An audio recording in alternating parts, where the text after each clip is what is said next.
When they got to the chief priest, when he looked at the definitions, this is what he has to say. The king must not die. For the king to live, there is only one person that can save him. The blood of the boy that was almost killed by the bear. Go and find him. The boy must not die. Only his blood can save the king.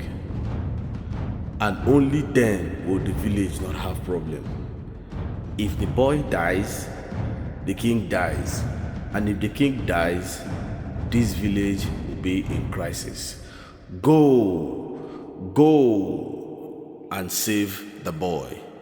Save the boy and save the king. Save the king and save the village.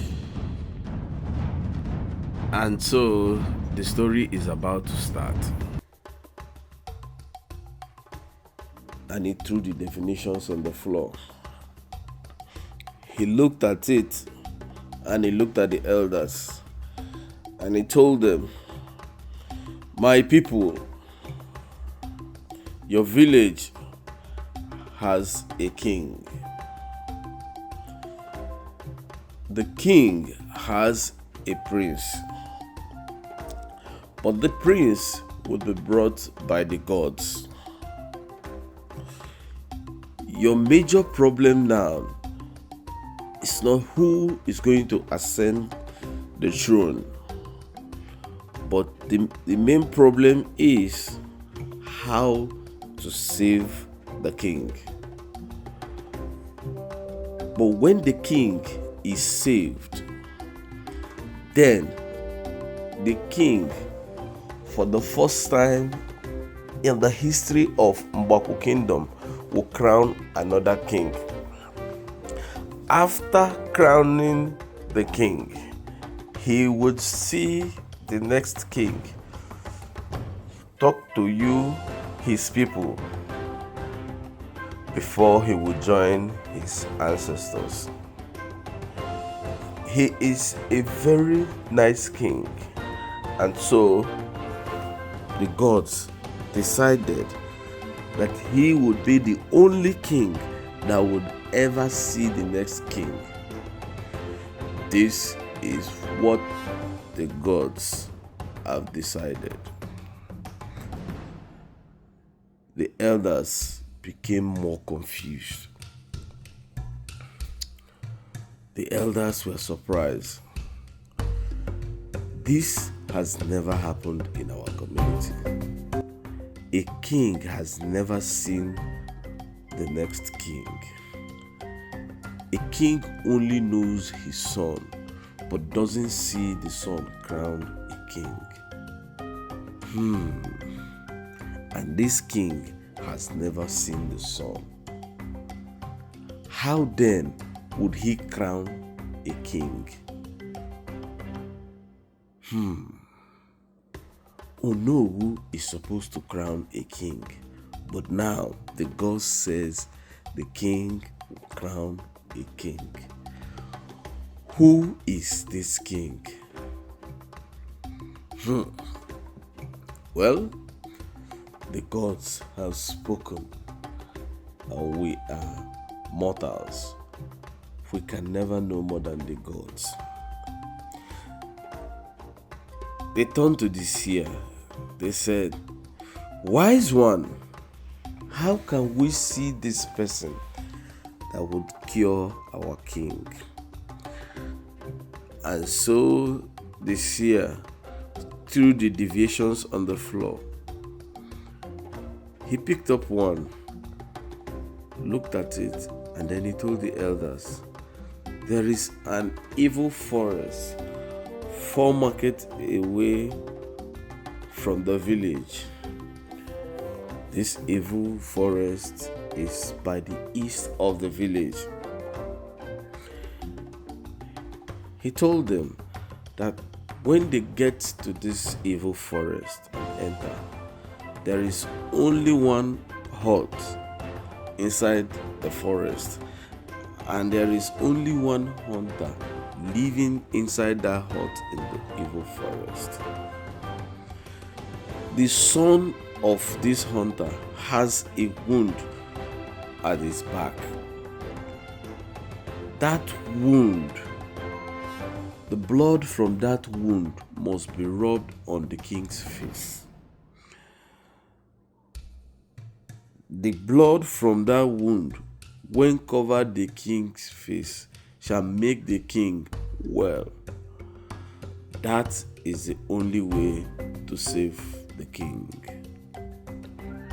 My elders, time is not on your side. You have to run now and go home to save the king. If you don't get home on time to save the king, the calamity that will befall you and the village will wipe out everyone.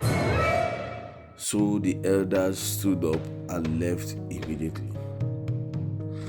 When they saw the king, he was looking very fragile. And so the elders moved immediately to the evil forest.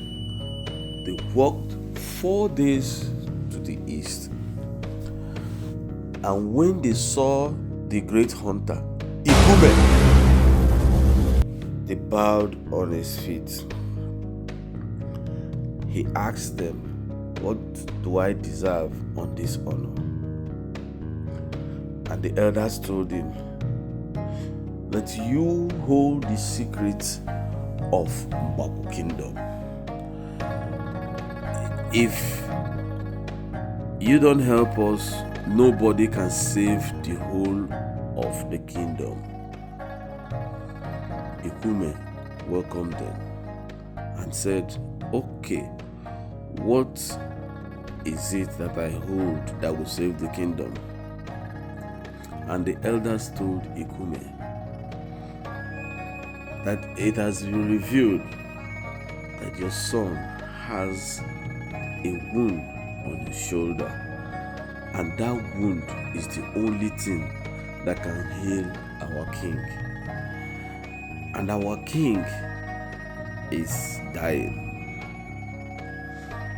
They told Ikume that nobody else ever knows this, and they have never ever met the son before. But this was what the gods has revealed to them. Ikume was surprised to hear this. But then he told them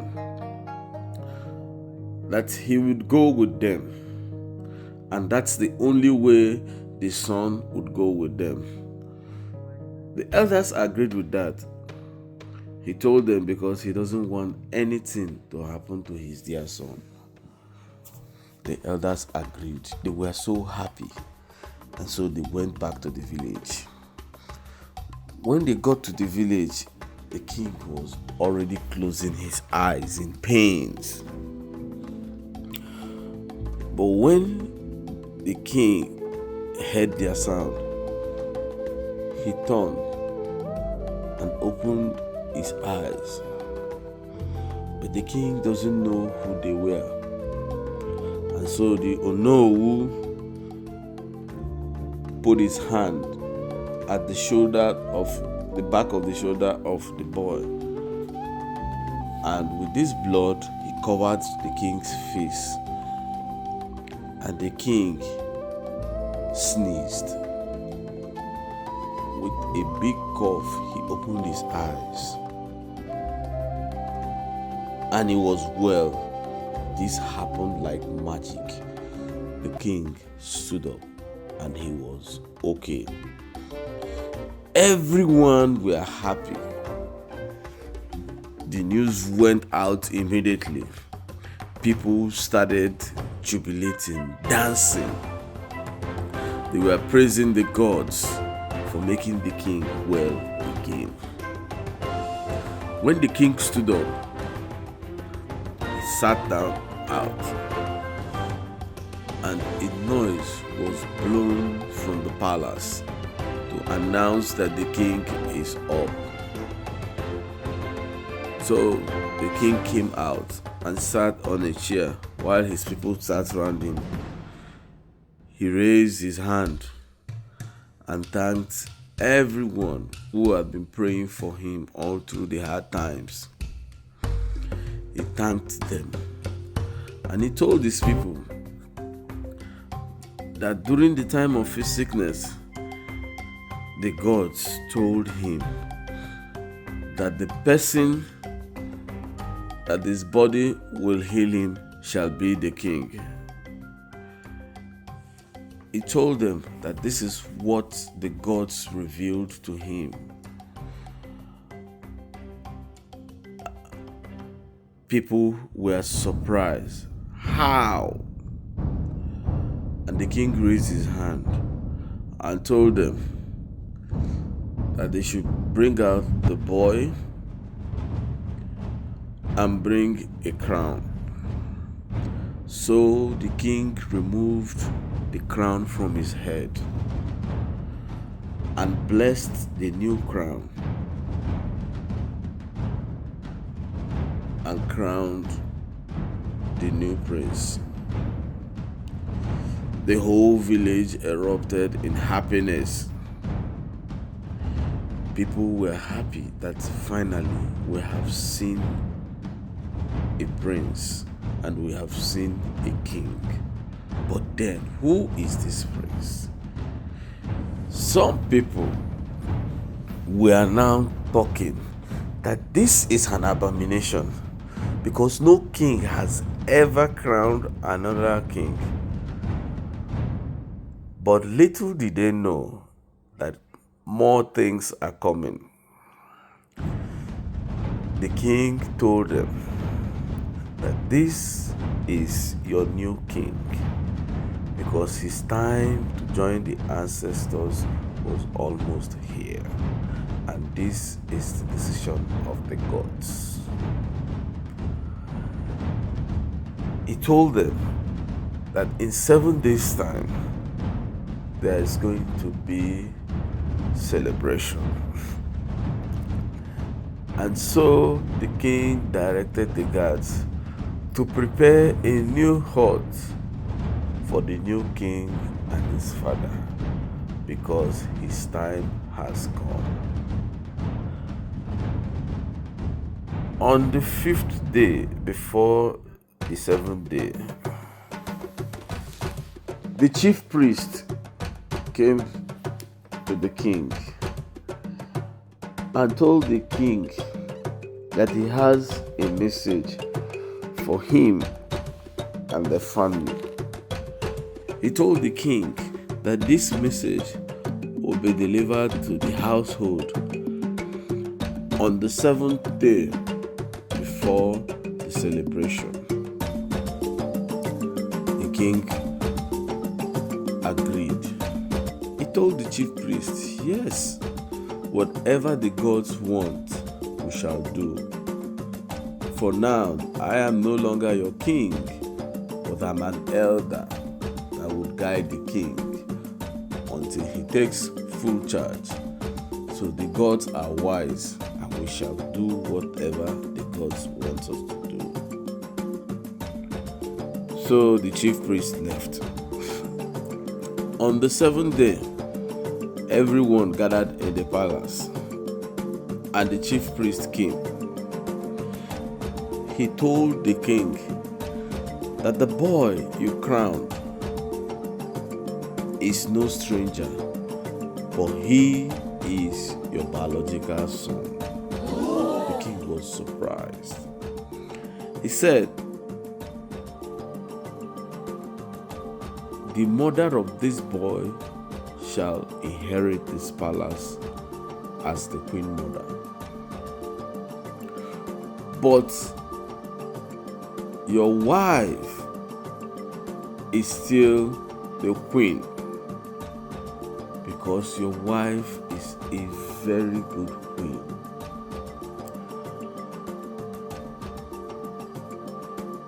On the day this king was conceived, the king, you never knew what you did that day, but a seed was planted by you in the mother. That seed you planted that day by you was the decision of the gods. The gods decided that a nobody would bear you a prince. The maiden that was banished, from this palace is the mother of the king.